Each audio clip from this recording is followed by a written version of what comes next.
Hey, welcome back. It's me, your buddy Pat. What can I say? It's been a little bit. You know, I never intend for these hiatuses to happen. I never do, but usually life gets in the way. Life this time can be defined as a little video game called Elden Ring.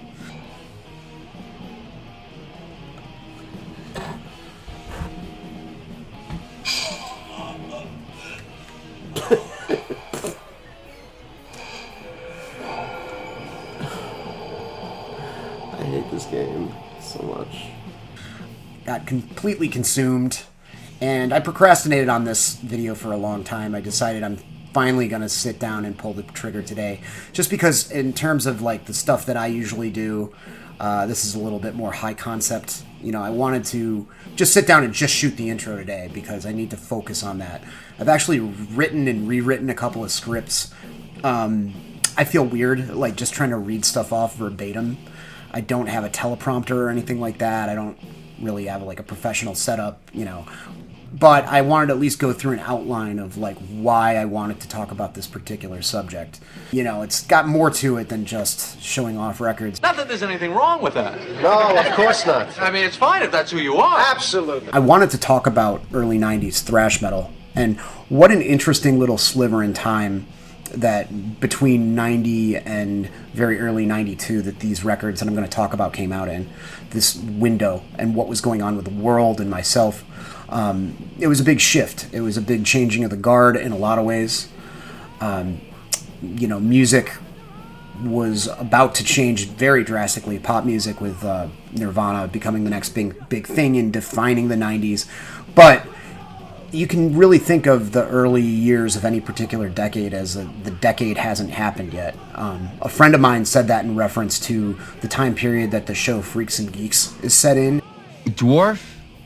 I don't want to be a dwarf. I wanted to be like a ninja or a fighter. Well, dwarves are fighters. They're really good at it. Are you a dwarf? No. I'm Kragenmore the Destroyer. You're lucky, man. I want to be some huge destroyer guy. Dwarves can do a lot of things that huge guys can't do. It's true.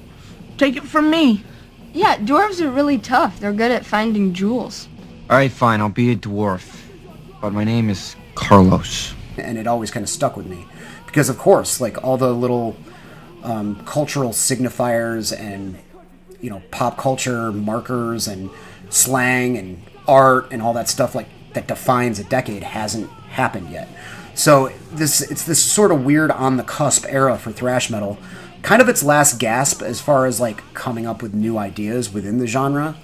Obviously, you know, if you know your metal, you know what the big four were doing. Slayer, Anthrax, and Metallica were all on their like fourth or fifth record around that time, and we're doing some different things. You know, Megadeth was pretty much just honing themselves down to like one of their most perfect albums, in my opinion, at the time.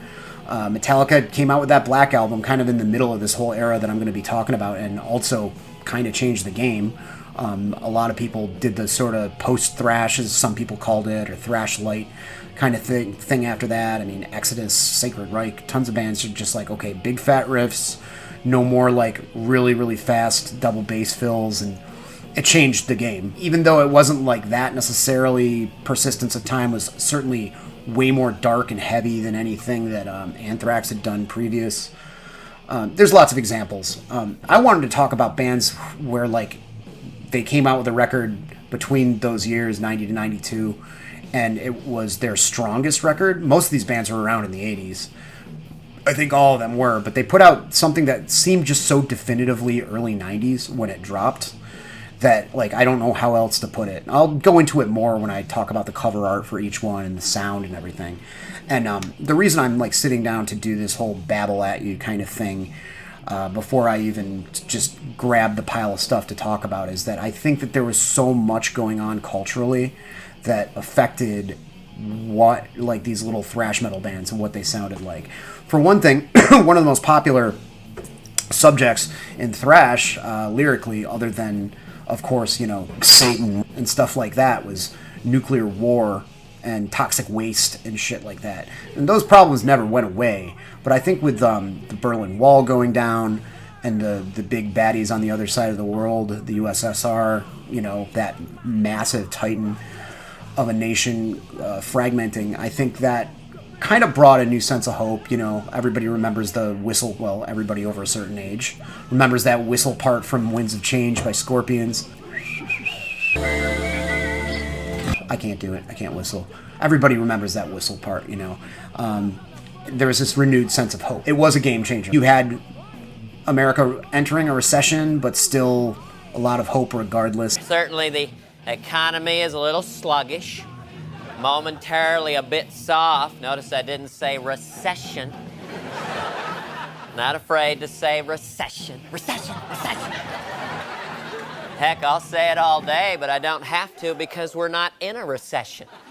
We're not even in a downturn here. We're more in sort of a hovering action there. We're kind of hovering around as if idling there. We consume. That's who we are. Let's not fight it. We are a nation of consumers. We love to shop, shop, shop. So much to buy. Right here, from the people at Presto, the salad shooter. There it is, the salad shooter. Stuff things in there, they go flying out of there. This baby is able to slice a ripe tomato into 57 symmetrical wedges. Just $34.98, that's right. $34.98, you heard me. We also entered in the first big war with our troops on the ground, and not just, you know, propping up dictators in other countries or anything like that, arming future terrorists in Afghanistan or whatever, where our own troops were in, and we won. You know, we went in and we kicked ass, and I think the sentiment was like, we're number one, there's never going to be another problem from that part of the world again. Oh boy, were we wrong. So we went into this decade with, like, it felt like a lot of hope, or at least that was like what was being pushed by media and pop culture at the time. You know, my face was glued to MTV 24/7 when I was a kid. You know, I was a little skateboarder kid. I was discovering all this music, and the way the music video rotation went at the time, you'd sit through a bunch of stuff you didn't like, and occasionally you'd catch like one song by Metallica, one song by Faith No More. You know, not ashamed to admit it, at the time I was a huge Red Hot Chili Peppers fan, and I'd catch the video for Higher Ground, which I didn't know was a Stevie Wonder song at the time, and the rest was like a lot of lighter R&B and hair metal and stuff that I actually learned to appreciate a lot of later, but never really cared for at the time. So, you know, during all this, you'd watch all these kind of like PSAs and stuff like that on MTV, that a lot of stuff involving environmentalism and anti-racism and anti-homophobia and a lot of that stuff, and a lot of those kind of social consciousness sort of ideas were being pushed forward, where doesn't seem like in the 80s it was that much of a concern. Like, a lot of that stuff was just not even talked about. It was the era of greed and excess, and everybody likes money and that kind of stuff. So I feel like just the cultural landscape had really shifted in general. Whether it was performative or not, you know, that's a whole other discussion. And I feel like that kind of rubbed off on everything, all the music at the time, the band, like even the thrash metal bands. Meanwhile, you had death metal coming in that was like far more extreme for the real freakers who wanted to just hear songs about corpses eating each other and something that was far more like visceral and scary than even Slayer. And on the other side of things, you had everything that was going on in fringe music, far left music, left field music rather, that was happening before Nirvana. And that's another thing that, like, the documentarian perspective from like a lot of music documentaries that I've seen talking about rock and roll, the lack of nuance sometimes is kind of surprising. You know, the way people talk about it. Glam metal was big, it was king, and then Nirvana came along and glam was gone like a week later. And meanwhile, there was much more going on. There was like extreme underground music, of course, there was thrash, there was hardcore, there was all this like kind of mopey kind of stuff that was on the college stations, like the Smiths and the Cure. There was wacky, lighthearted kind of fare like Dead Milkmen, Violent Femmes.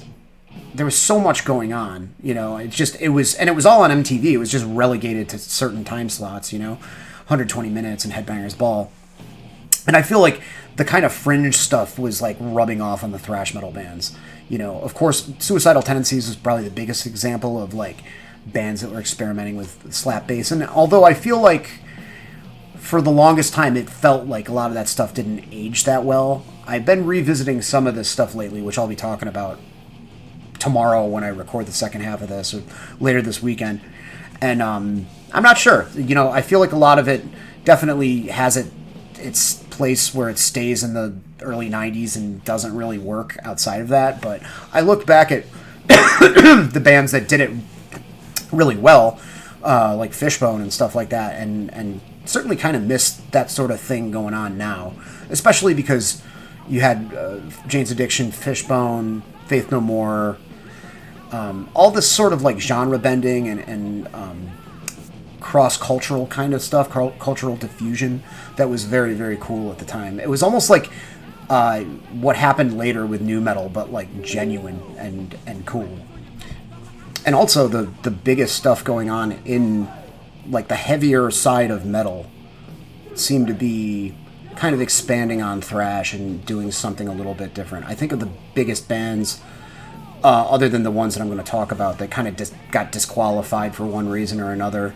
Mostly because I was looking at bands that had like one record or maybe two that aren't really talked about outside of that era. There are a bunch of ones that were disqualified. Like Body Count was amazing and like super important, but like came a little bit later. All the controversy and stuff was like a little bit after. Dead Horse, who I really dug a lot at the time, but like they certainly had some kind of thrash elements, like crossover-y stuff, but they're such a weird band that had like a lot of sludge and death metal in their sound that I didn't want to qualify.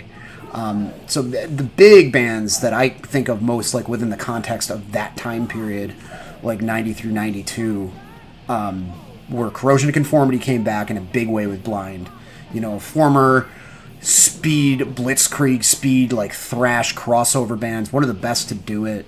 Comes back with a weighty, meaty record, like riffs. A friend of mine once described it as like the Black Album, but good, which is, I think, is a little unfair.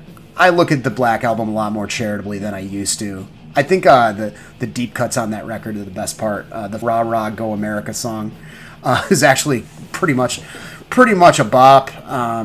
You know, Don't Tread on Me is good. Of Wolf and Man. It's just all the singles. Speaking as a guy when that came out, all the singles on that, I just got so sick of hearing all the time, and it was disappointing when it came out because it was so slow compared to their last record. But I'm digressing. COC Blind, great like mid-paced heavy. You know, we've been listening to all these doom bands from that underground. We're rocking Saint Vitus shirts, but we still have like this sort of like social consciousness thing going on. Little tiny bit of Ministry influence on one song, you know, very of its time. You had Pantera, who even at the time, I'm thinking of the era, like the Cowboys era, even before Vulgar Display came out, and for better or for worse, you know, they were doing something pretty original at the time. Yeah, they probably took a few nods from Exhorder there, of course, but I remember just hearing I think Psycho Holiday, or maybe the title track, Cemetery Gates, all the ones that had videos, and just thinking like, this doesn't sound like anything else. I'm not sure if I like it, but it doesn't sound like anything else. And Prong was very emblematic of the whole early 90s, kind of like post-thrash, half-thrash, whatever you want to call it. They were kind of had ties in the hardcore scene. Two of them worked at CBGB's. Famously, Tommy Victor being like the sound guy, produced like Sheer Terror's stuff. And they had this sort of like, I didn't know what post-punk was at the time, but this sort of, I regarded it as kind of industrial, mechanized, kind of like cold thrash sound, you know, which at the time, like it's been a few years since I've been listening to it, and it's held up to me. I remember a period where I wasn't digging them very much, but they're like late 80s and early 90s output. It's really, really cool. Prove You Wrong, namely, and Beg to Differ. Really, really great records. It was just a weird time in general. You had all these like bands that didn't quite hit, like, you know, I think they were hoping to, like King Horse. I think that was 89. But it was the era of like more record companies starting to roll the dice a little bit. And it was also nearing the end of like every single thrash metal band getting signed, by the way. You know, like even Power Mad had a major label debut. You know, there were so many just kind of generic Bay Area thrash kind of sounding bands, and it was starting to wrap up. But the examples I'm going to talk about sounds like the remains of a genre kind of exploring new influences and infusing them as much as they can so it still remains thrash. If it went any further out of, especially one of these in particular, it wouldn't have been thrash metal anymore, but it's definitively thrash, and also definitively early 90s. So wanted to talk about that. One other caveat that I wanted to mention, just wanted to disqualify really, really big bands, and not going to talk about any of the heavy hitters or any of the ones that were legacy acts from the 90s. I think a lot of people know about what they did throughout the 90s anyway. You know, the Bush era Anthrax stuff, we all know about that.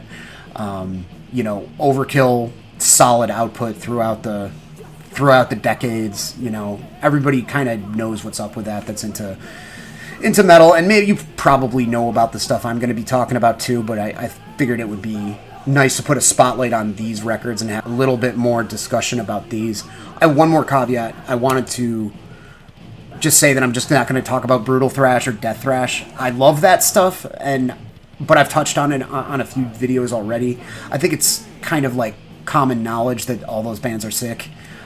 Sadist, Hex, Demolition Hammer, of course, Exhorder. There's a bunch more. Incubus to a certain extent. Solstice. All of that stuff is rad, but in a lot of ways, I think sonically it's closer to death metal almost in terms of extremity.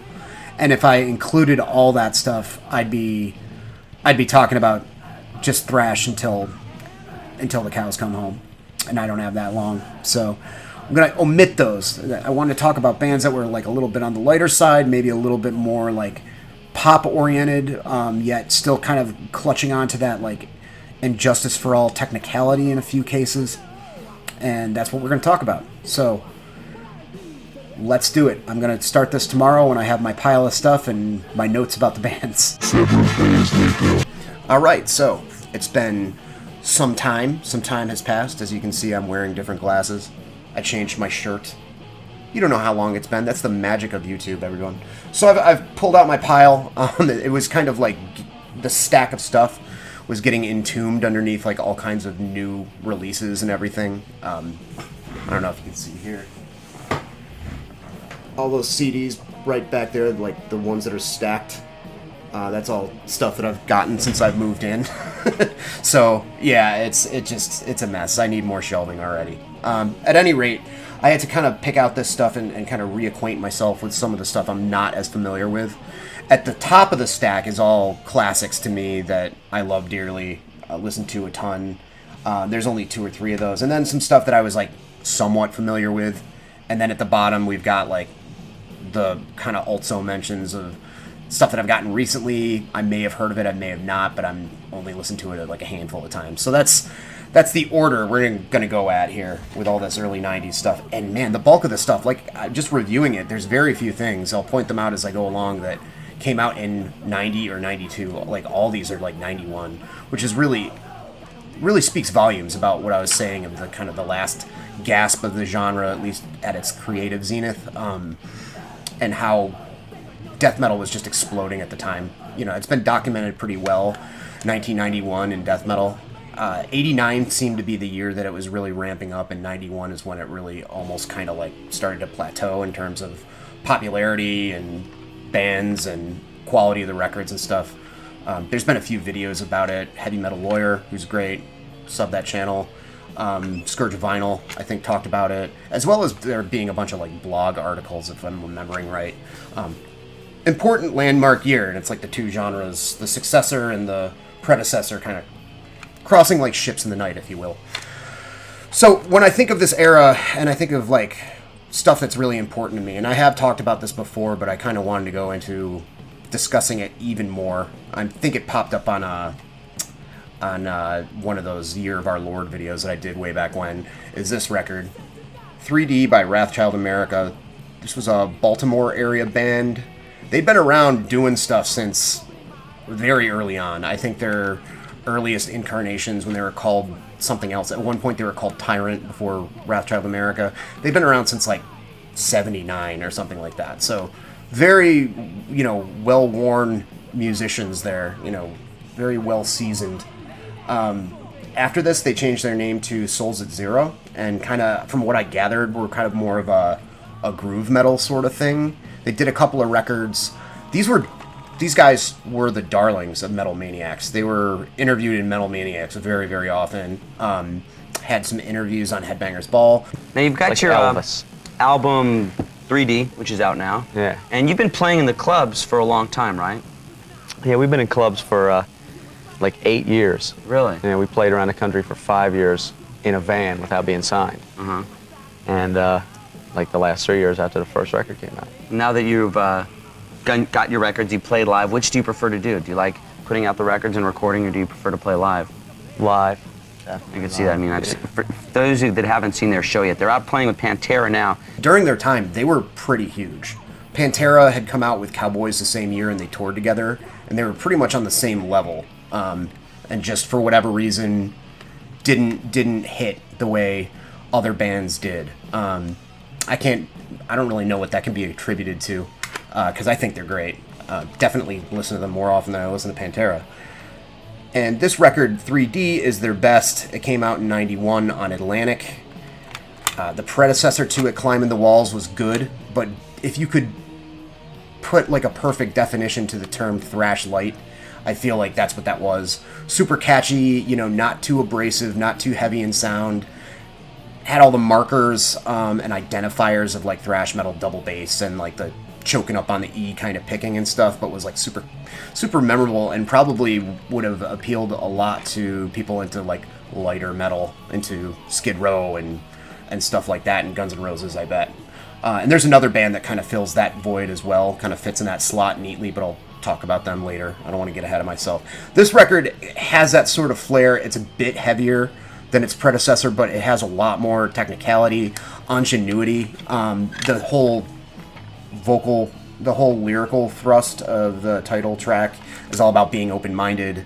There's a song on it called Prego, which is a reference to a spaghetti sauce that I don't even know if they still make that. But the slogan for the spaghetti sauce was "It's in there," and every different type of music you can think of is in this instrumental called Prego. There's a really good... It wouldn't be the early 90s without a Hellraiser reference. There's a song called "What's Your Pleasure, Sir?" That's pretty good. There's a song called Spy that's got that sort of like that sort of jumpy bass kind of thing that a lot of like film, you think of it when you think of film noir. Now, we're about to play the video for Spy. What can you tell us about this? This is a debut, I believe.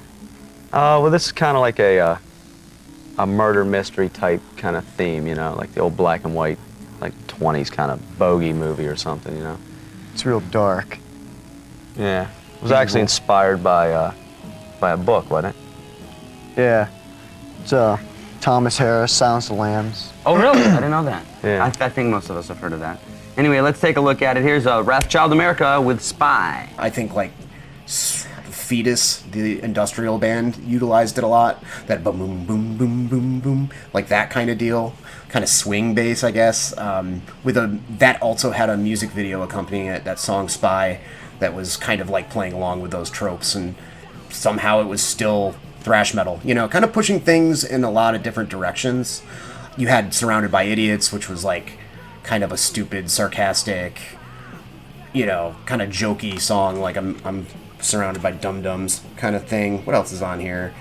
Gentleman Death, which is like complete opposite, like super foreboding, slower, heavier kind of tune. Yeah, great, mature record. Lots of awesome songwriting. Goes in a lot of different directions, but still feels cohesive to me. And look at that cover art there. I mean, that's very, very of the time. This weird Easter Island head with another head coming out of the top of it. Not the best art ever, but let me tell you, I mean, it could be the cover of a lot of things during that time period. A Nintendo cartridge, maybe not like an official Nintendo cartridge, like one of those ones that's like a weird different color and not gray. Some bad puzzle game or something. Could be skateboard art. I mean, there are two things that were changing rapidly in the early 90s.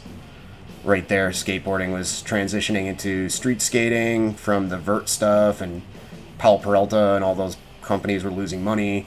Nintendo was starting to like have competition with Sega. When I think of the early 90s, I think it was, other than this record, I think it's stuff like that. So, yeah, this record's great.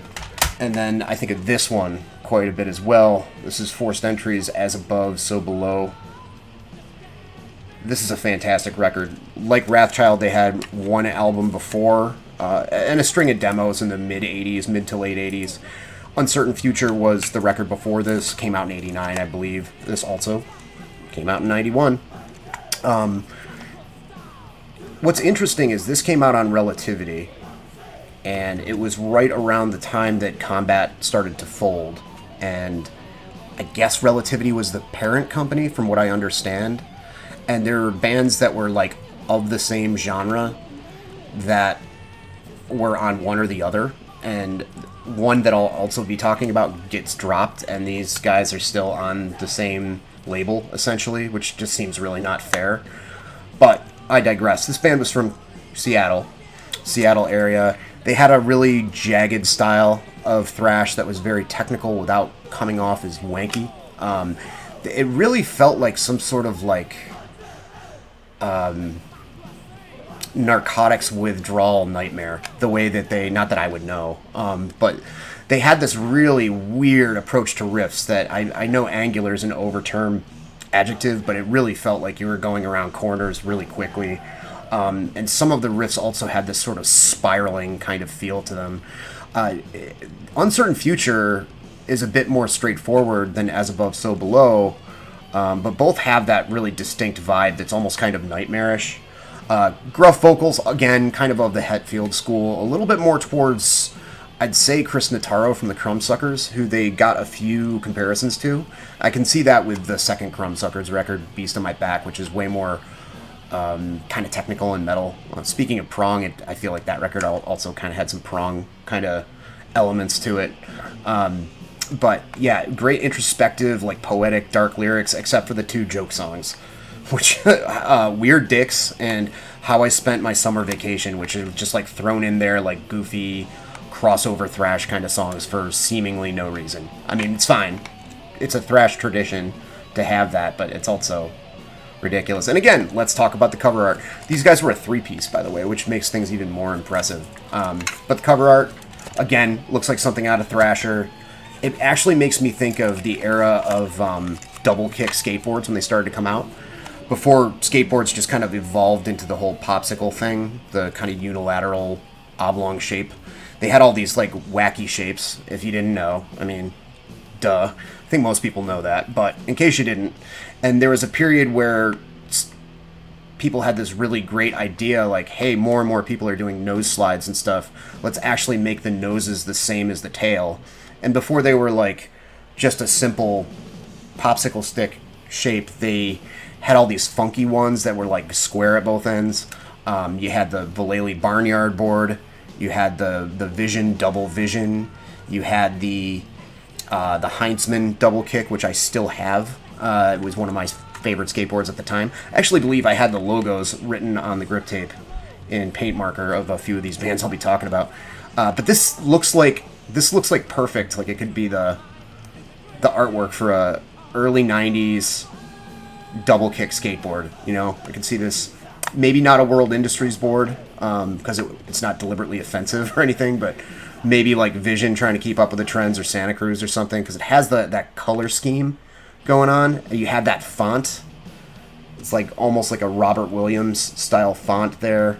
I have to just talk about the aesthetics, because that's one of these things that just makes this so early 90s.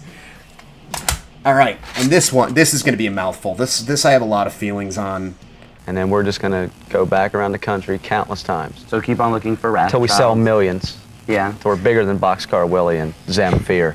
Zamfir. The master of the pan flute. The pan flute. I knew that.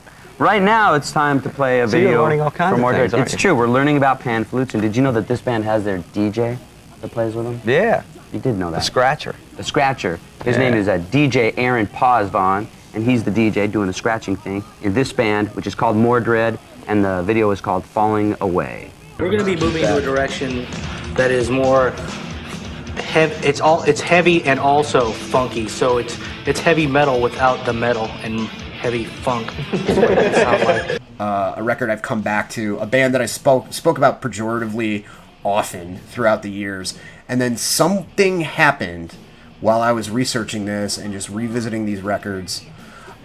This is the three of the trio that I listen to the most of the time. The rest of this stuff is stuff that I either listen to in passing over the years or is brand new to me. Oh wait, no.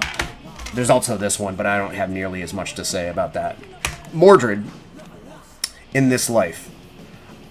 Bay Area thrash band, very much a straight up Bay Area thrash band on their demos, which I've recently picked up. It's a collection. Great stuff. Not super duper technical, but maintaining that level of that standard of technicality that was like pretty common in that scene. Nothing about their sound stood out too much on the demos. Then they came out with Fool's Game also in 89, I believe. I'm seeing a pattern here, 89, 91. And that also had like a lighter side of thrash, workman-like technicality with one funk song, Every Day's a Holiday, and a cover of Super Freak by Rick James. Every Day's a Holiday also boasted a DJ, somebody on the Wheels of Steel, Aaron Paws Vaughn, as the DJ, which was something that they might have been the first. It's hard to say. I know there was some experimentation with hip-hop and metal, but I mean, they might have been the first, because that was 89 or 90, that record came out.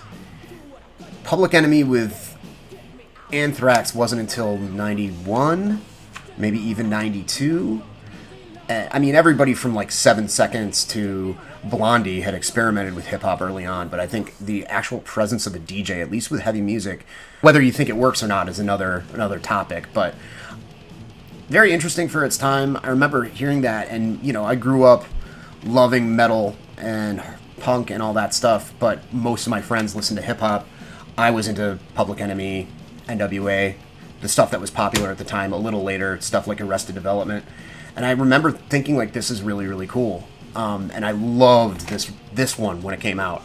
Mostly the big single from it that they played on Headbangers Ball, Falling Away. There wasn't any funk in it. It was the most aggressive song on the record. Had these great cutting scratches from the DJ. These samples thrown in that were really, really good.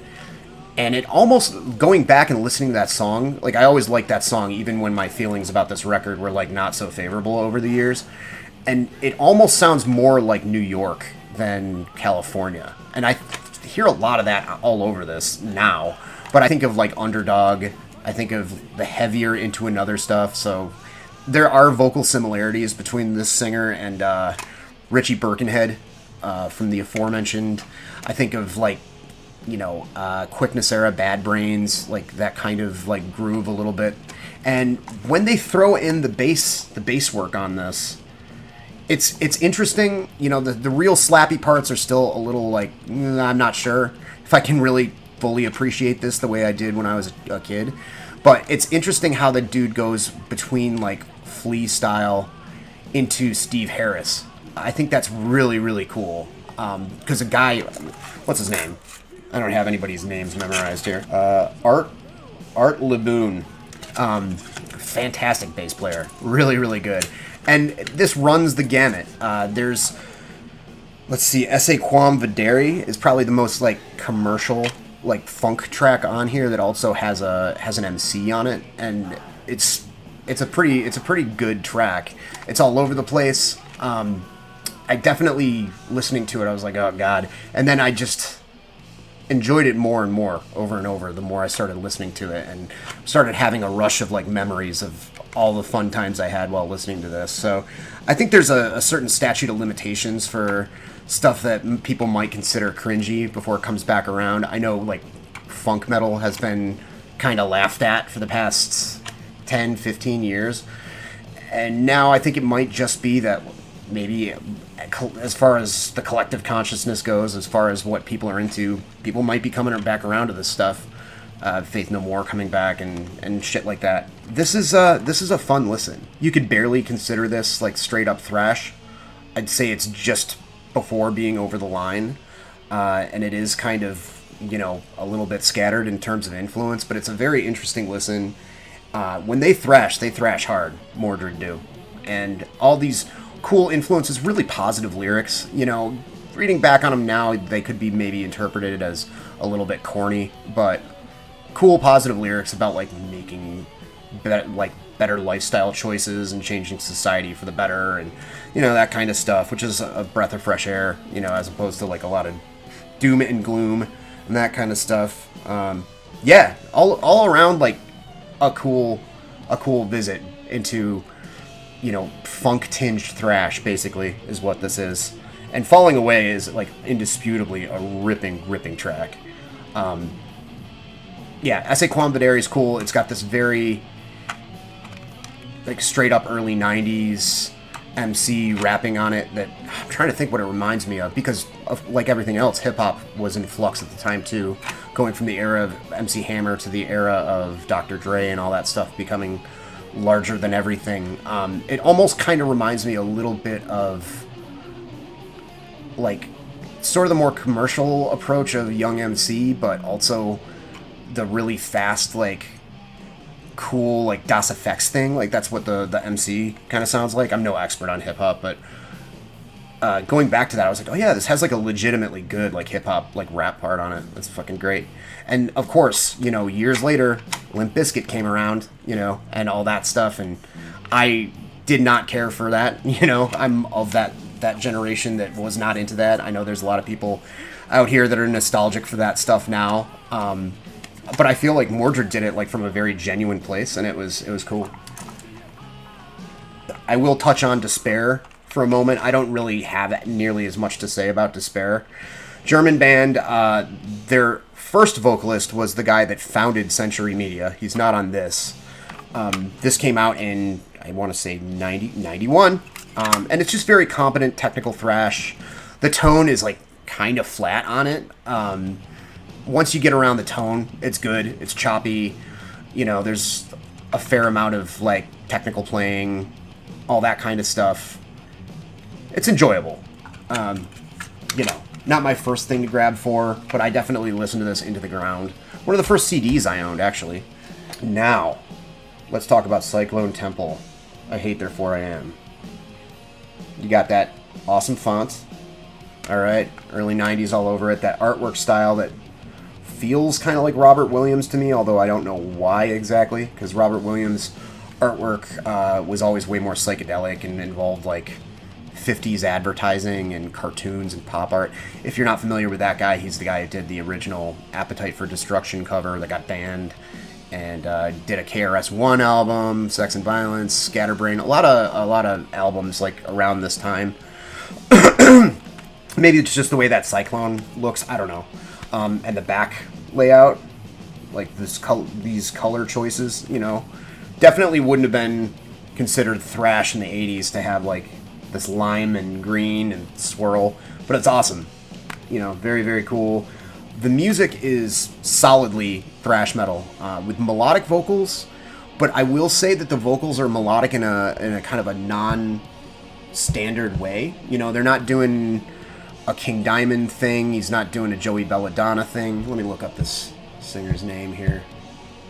Vocalist, there we go. Brian Troch. Troch. Troch. His vocals have a certain, like, almost kind of soulful quality.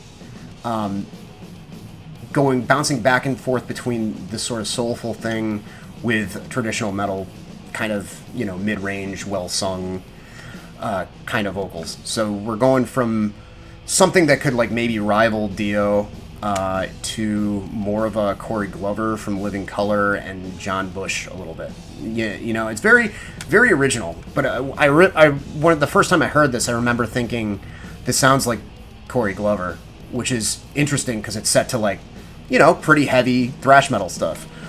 Great socially conscious lyrics, a lot of personal stuff. personal struggles, again, being kind of a center thing, talked about. Song Public Enemy, great political song about how people that have actively made a change in society for the better get assassinated a lot, you know, like that kind of thing. Awesome stuff. I'd never seen the video back on Headbangers Ball, but they had a pretty cool video for the title track, which I really enjoyed. Members of this band came from Snow White, who are another awesome Chicago area thrash metal band. Most of the members, the vocalist from Snow White, went on to sing for Sentinel Beast. And these guys stuck it out for a while. They came out with a record after this with a different vocalist. I talked about it recently, I think.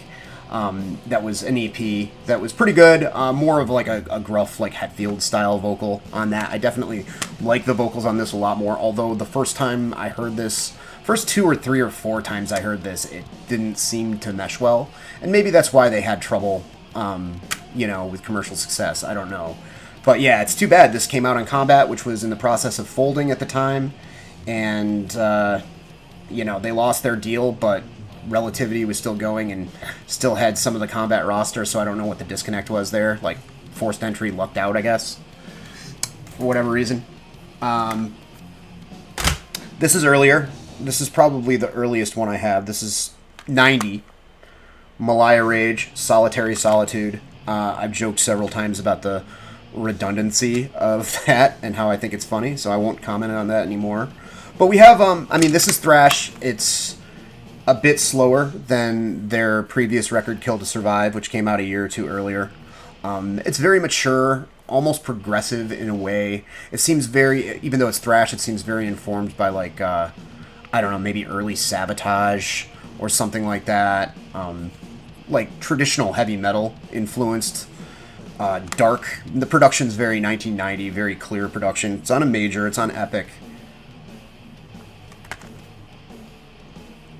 Also Sanctuary. Brings to mind Sanctuary a lot. I was trying to pull that out of the brain pan. But yeah, lots of like kind of arpeggios and grandiose kind of riff progressions and stuff like that. And I don't know if it was in this lineup or not. People always love to point this out to me. But Meliah Rage and Seka, who I'll mention also, featured Sully Erna on, I think, drums. Cool. I don't care. I don't care. Ritual Sacrifice from Rhode Island. This is the early years, 88 to 92. There's only one recording from the 80s on this, and it's 2 songs. Their self-titled demo. And then we've got the Into Darkness We Fall demo from 92, Inhuman Race demo from 90, and then a radio set from 91. And this band also almost gets disqualified for me for being a little too brutal almost, but they're firmly in like a Slayer worshipping camp, kind of taking a lot of influence, I feel like, from Hell Awaits and South of Heaven. Like a lot of the slower, more intricate Slayer stuff. There's plenty of fast on this, but they were going for something like very brooding and also very evil at the time. There's a lot of kind of political lyrics though. This Is Your God, I think that's about money. Into Darkness We Fall. Yeah, Dead Reckoning. One of the members of this band's brother is Bob, the vocalist for Drop Dead. Let's see what else we got here. Now we're going into less familiar territory. Oh yeah, I saw this video all the time back in the day, and it was a bop. Black Feather Shake by Panic. This record's called Epidemic. Another Seattle area band, came out on Metal Blade in 91. I don't know if this is Pusshead art or not, but it really looks like it. Pretty detailed. This is a cool record. As I was alluding to, this is very much like, could appeal to fans of Skid Row, like Slave to the Grind, and some other stuff that might be a little bit heavier. You know, sleaze rock. It's got a certain sleaze rock edge to it, even though it's thrash metal. Very, like, clean, straightforward thrash metal stuff. A lot of the vocals kind of have that kind of bluesy, like, yeah, kind of thing going on, you know, not unlike Sebastian Bach when he's singing a little bit lower. But with thrash, with kind of pummeling, heavy thrash. Very catchy, fun to listen to. You know, commercial-leaning thrash stuff. After this, they did a record called Fact that kind of took away a lot of the speed from this, and it was more of like a straight-up groove metal record. I gave it a few listens, wasn't really my thing. One band that I always saw on the shelves at that time, I saw them in cutout bins a lot, was this band Slaughterhouse from New Jersey. They did a self-titled in 90 and then Face Reality in 91, respectively. The Face Reality always cracked me up because it was like their severed heads, you know? And I always saw this on the shelves, and for one reason or another, I always kind of like grouped these guys in with Blood Feast. Not sure why. I didn't know that both bands were from Jersey, for one thing, so I don't know how that happened. Blood Feast being like very, very heavy thrash, you know, kind of more of the brutal death thrash leaning kind of stuff, like proto death metal stuff. These guys I always thought were heavy as balls because of their cover art, but they're also like pretty on the lighter side of thrash. Sort of like incorporating some straight up hard rock kind of elements. Motorhead, like double bass. They kind of sound like Wargasm here and there. There's a few, like, not the slap bass, but you know the guitar thing that a lot of early 90s glam metal bands did, like the sleazier rock bands, and like, of course, the funk metal bands that like wow, wow, wow, wow, chicka, wow.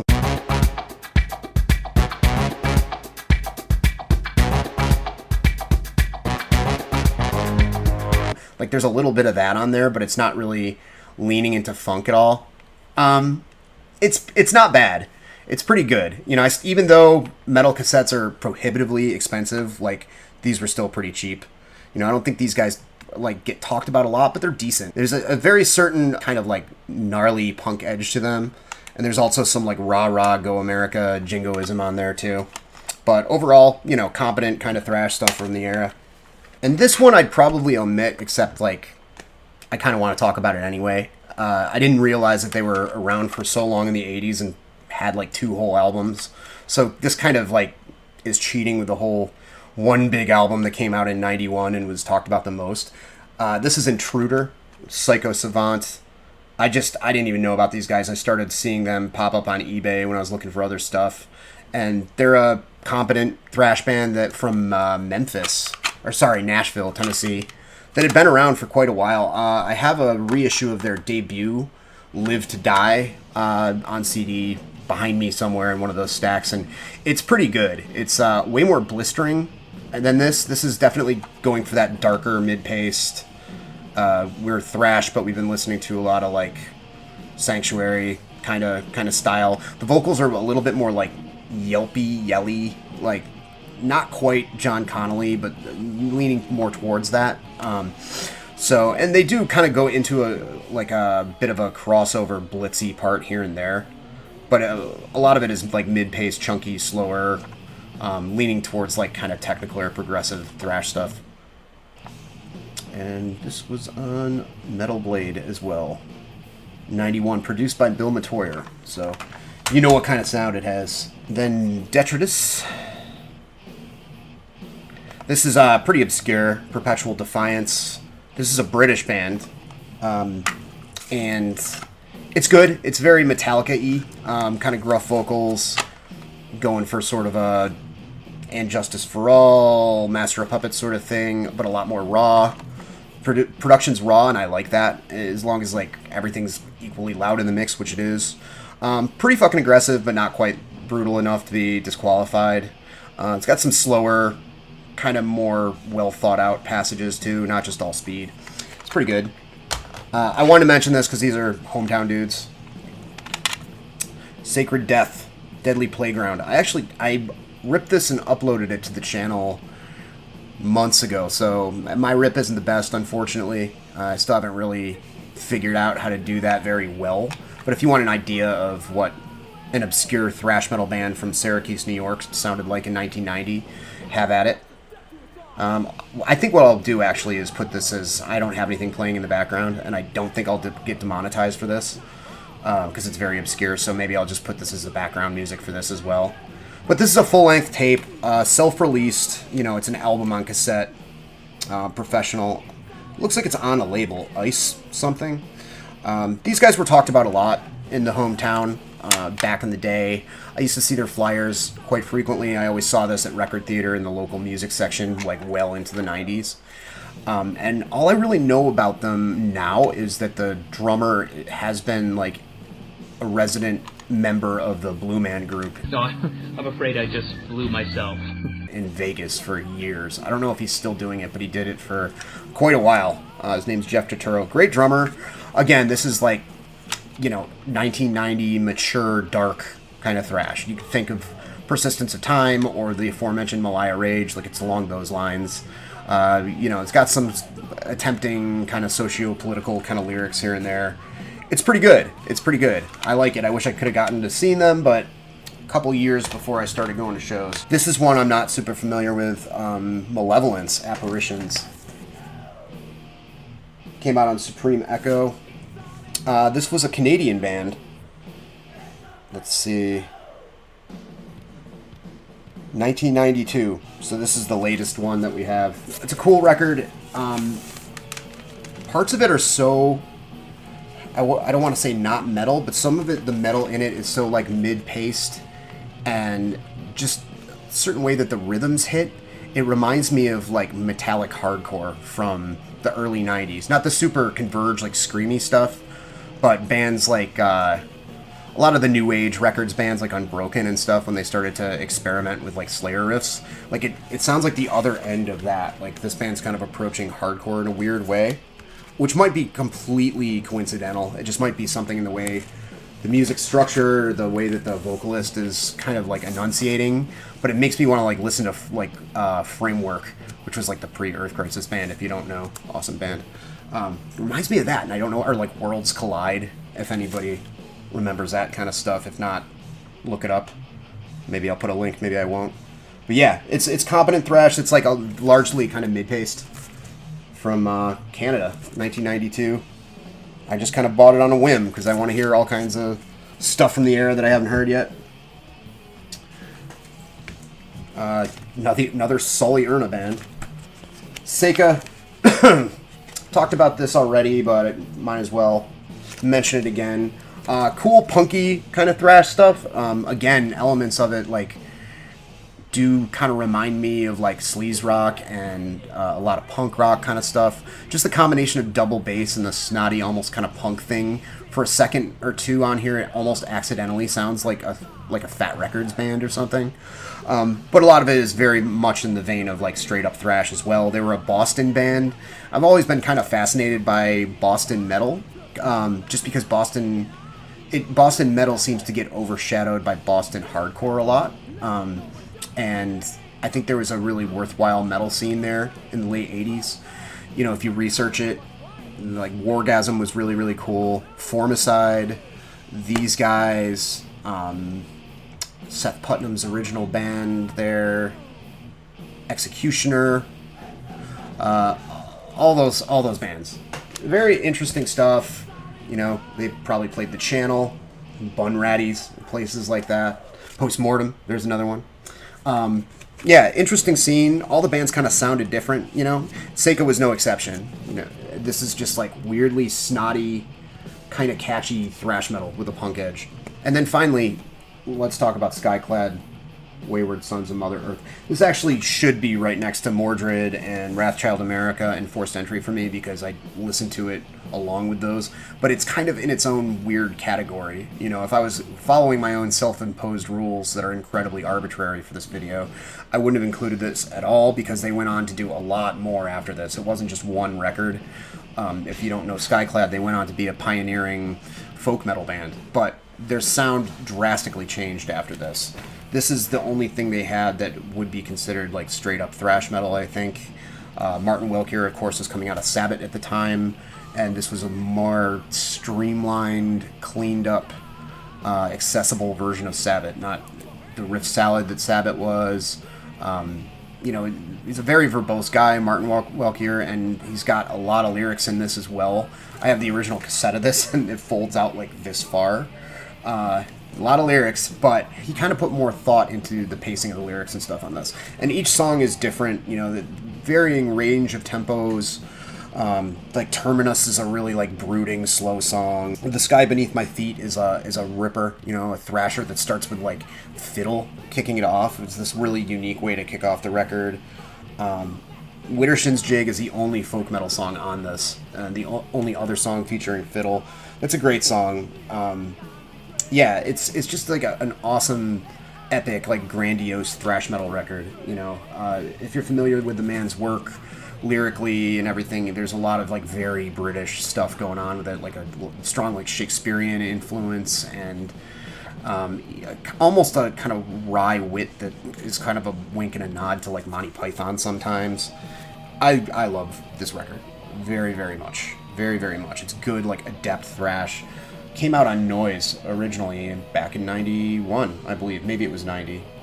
But yeah, awesome. I've been recently like getting more into the records that came after this, which I kind of flirted with when I first started downloading music off of like LimeWire and stuff, and I was like, the hit or miss.